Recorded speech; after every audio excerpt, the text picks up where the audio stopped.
श्रीराम समर्थ. जयाचा जनी जन्म नामार्थ झाला, जयाने सदा वास नामात केला.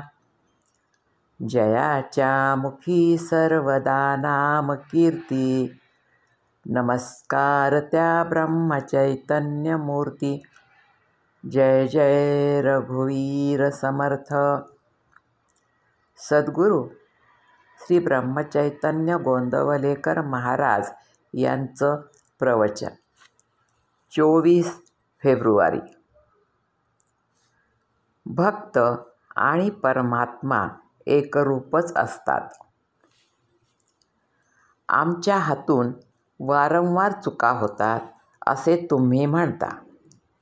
लहान मुलगा चालताना अडखळतो, पडतो किंवा बोलताना बोबडे बोलतो. त्याच्या आईबापांना कौतुकच वाटते. त्याप्रमाणे तुमच्या चुकांचे मला कौतुक वाटते. चुका सावरण्याच्या तुमच्या प्रयत्नांचेही तसेच कौतुक वाटते. म्हणून त्याबद्दल तुम्ही काहीही मनात आणण्याचे कारण नाही. गुरुने एकदा सांगितले की तुझे मागचे सर्व गेले, पुढे मात्र वाईट वागू नकोस. तर शिष्याने ते श्रद्धेने खरे मानावे. आपल्या हातून होणाऱ्या चुकांचे परिमार्जन नामच करू शकते. भगवंताचे नाम हे सर्व रोगांवर रामबाण औषधच आहे.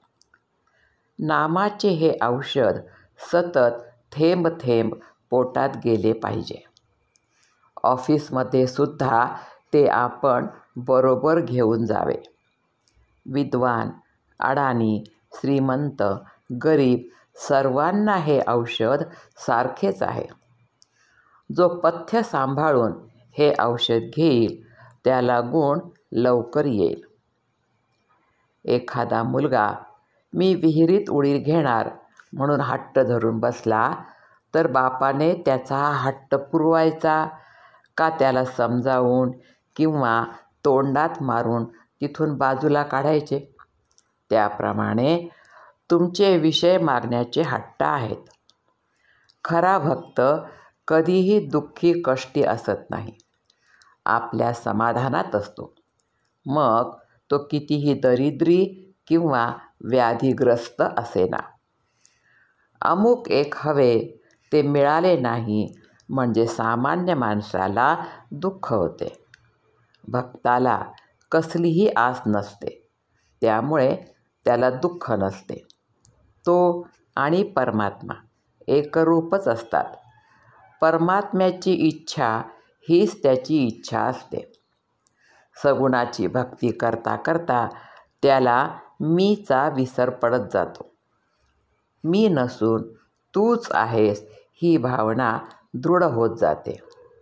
शेवटी मी नाहीसा झाला की राम, कृष्ण वगैरेही नाहीसे होतात आणि परमात्मा तेवढा शिल्लक उरतो.